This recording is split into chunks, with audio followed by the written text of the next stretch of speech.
Isaiah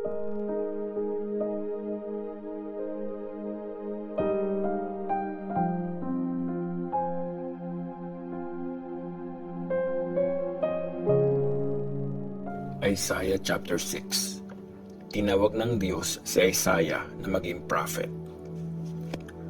Nung taong namatay si King Uzziah, nakita ko ang Panginoon. Nakaupo siya sa trono na nakaangat ng napakataas. Napuno yung temple ng laylayan ng suot niya. Sa paligid niya, may mga nakatayong seraphim na may tig-anim na pakpak. 2 pakpak ang nakatakip sa mukha, 2 din ang nakatakip sa paa, at ginagamit namang panglipad yung 2 pa. Nagsasalitan sila sa pagsabi, "Banal, banal, banal si Lord na makapangyarihan. Ang buong mundo ay puno ng kanyang glory." Nayanig dahil sa boses nila ang foundation ng temple at napuno ng usok ang loob nito. At sabi ko, kawawa ako. Lagot ako dahil makasalanan ang bibig ko. Nakatira ako kasama ang mga taong madudumi rin magsalita. Pero nakita ng mga mata ko ang hari, si Lord na makapangyarihan. Tapos, lumipad papunta sa akin yung isang seraphim. May dala siyang nagbabagang uling na kinuha niya mula sa altar gamit ang sipit. Dinampi niya sa bibig ko yung nagbabagang uling at sinabing, "Ayan, dinampian na nito ang bibig mo. Inalis na ang pagkakasala mo. Napatawad ang kasalanan mo." At narinig ko ang boses ni Lord, ang sabi, "Sinong ipapadala ko? Sino ang magiging messenger namin?" Sumagot ako, "Nandito ako. Ako ang ipadala nyo." At sabi niya, "Sige, sabihin mo sa mga Israelites, makinig ng makinig, pero di makakaintindi. Tumingin ng tumingin, pero di makakaalam. Gawin mong hirap sa pag-intindi ang puso ng mga tao. Takpan ang kanilang mga tenga. Isara ang kanilang mga mata. Baka makakita pa ang mga mata nila. Makarinig ang mga tenga. At baka makaunawa ang puso nila. At magbalik loob pa sila at pagalingin ko pa." Kaya nagtanong ako, "Gaano katagal ito, Lord?" Sagot niya, "Hanggang mawasak ang mga city, maubos ang mga nakatira doon, at ang mga bahay ay mawalan ng tao, at ang lupain ay tuluyang masira. Hanggang itapon ni Lord ang mga tao sa malayo, at dumami ang mga nakatiwangwang na lugar sa lupain. Kung may matira man doon kahit 10%, masusunog yun ulit, gaya ng malalaking puno at oak tree na pinutol, tapos kapiraso na lang ang natira. Mga taong banal ang tutubo sa kapirasong natira."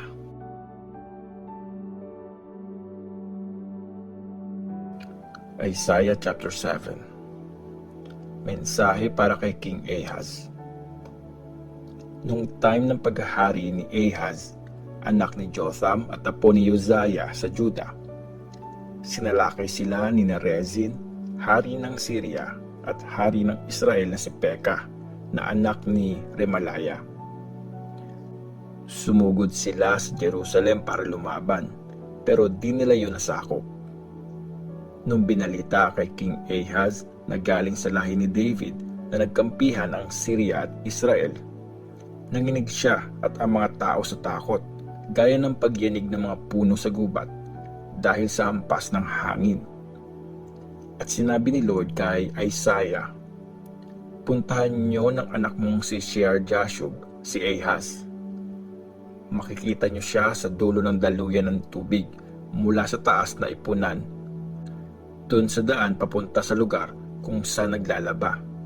At sabihin mo sa kanya na maging maingat, mahinahon, huwag matakot, at huwag panghinaan ng loob.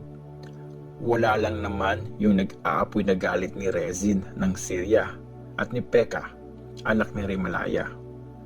Kasi nagkontsabahan laban sa iyo ang Syria kasama ang Israel at ang hari nitong anak ni Remalaya. Sabi nila, sugurin at takutin natin ang Juda. Sakupin natin ito. Gawin nating hari doon yung anak ni Tabeel. Ito ang sabi ni Lord God.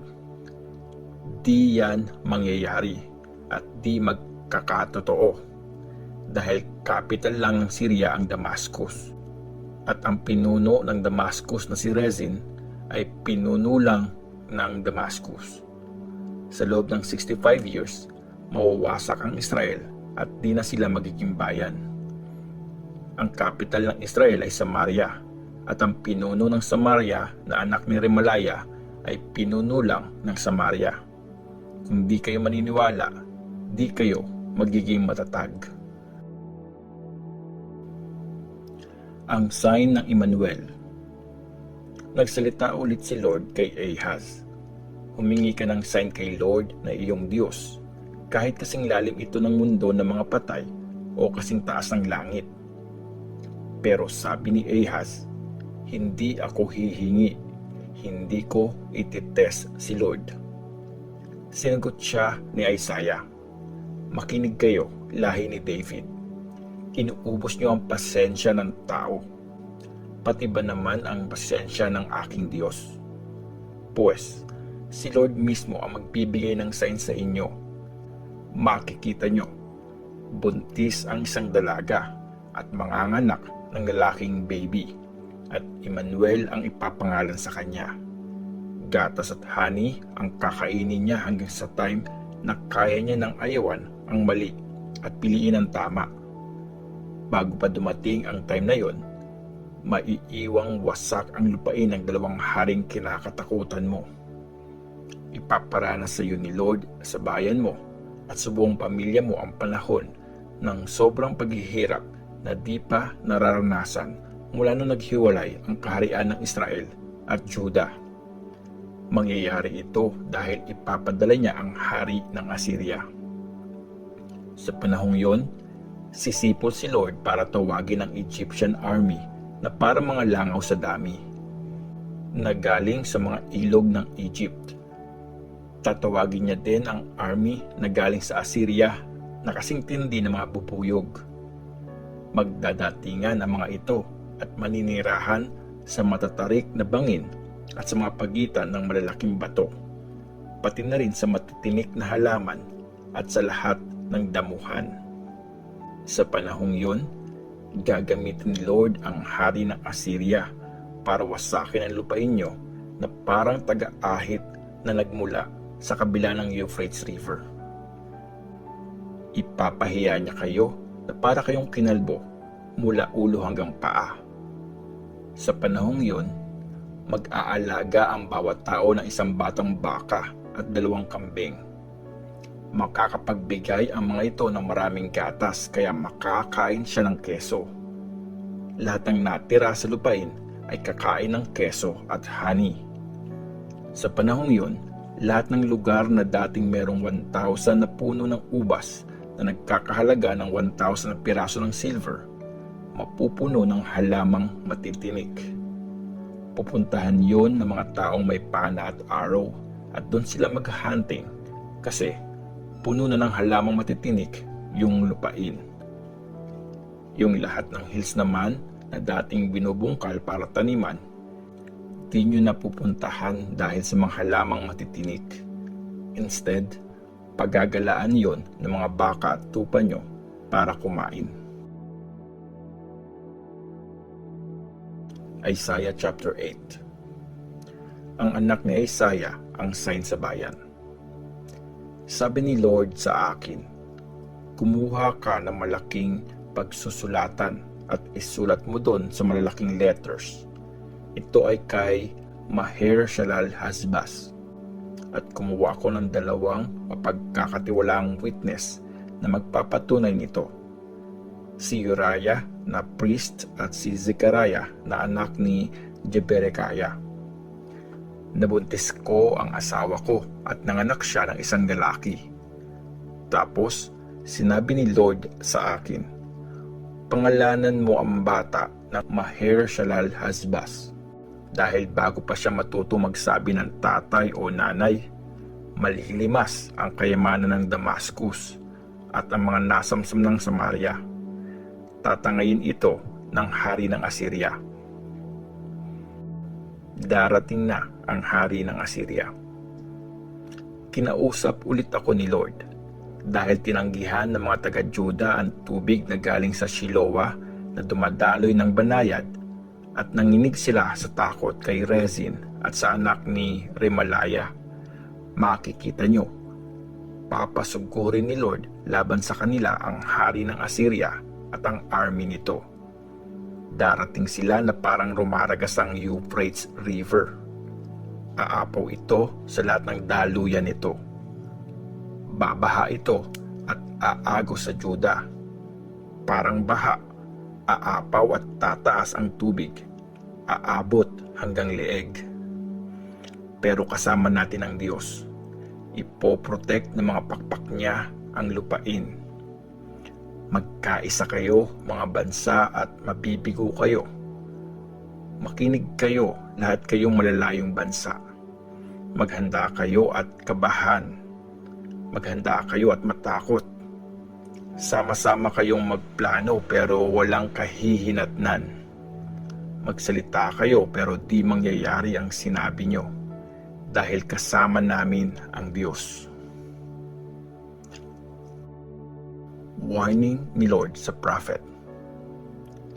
Gamit ang matinding kapangyarihan ni Lord, winarningan niya ako na huwag lumakad sa landas na nilakaran ng mga taong yun. Sabi niya, huwag kang makipagsabuatan sa mga taong yun, at huwag mong katakutan ang mga kinakatakutan nila. Huwag kang matakot, pero si Lord na makapangyarihan, dapat niyo siyang kilalaning banal. Matakot kayo sa Kanya. Siya ang igalang nyo. Siya ang magiging lugar kung saan kayo safe, at batong nakakadapa, batong nakakatisod sa kaharian ng Israel at Juda, isang trap at patibong para sa mga nakatira sa Jerusalem. Marami ang matitisod, mahuhulog sila at masusugatan, matatrap sila at mabibihag. Warning sa pagkonsulta sa mga patay. Ingatan nyo yung mga sinabi ko. Lagyan nyo ng seal ang mga tinuro ko sa mga disciples ko. Maghihintay ako kay Lord. Tinalikuran man niya ang lahi ni Jacob, sa kanya pa rin ako aasa. Tingnan nyo, ako at ang mga anak na binigay sa akin ni Lord ay mga sign at warning sa Israel galing kay Lord na makapangyarihan na nakatira sa Mount Zion. At pag may nagsabi sa inyo, humingi kayo ng advice sa mga nagko-consult sa espiritu ng mga patay at sa mga gumagamit ng magic na nagsasalitang parang mga ibon. E di sige, kumonsulta kayo sa mga Diyos ng bayan at humingi ng advice sa mga patay tungkol sa mga buhay. Balikan nyo yung katuruan at utos. Pag di galing dito yung mga sinasabi nila, wala silang future. Magulong panahon. Magpapagala-gala sila sa lupain na napakabigat ng loob at gutom. Sa gutom nila, magagalit sila at isusumpa ang hari at Diyos nila. Titingala sila sa langit at titingin sa lupa, pero ang makikita lang nila, kalungkutan at kadiliman, malagim na paghihirap, at mapupunta sila sa makapal na dilim.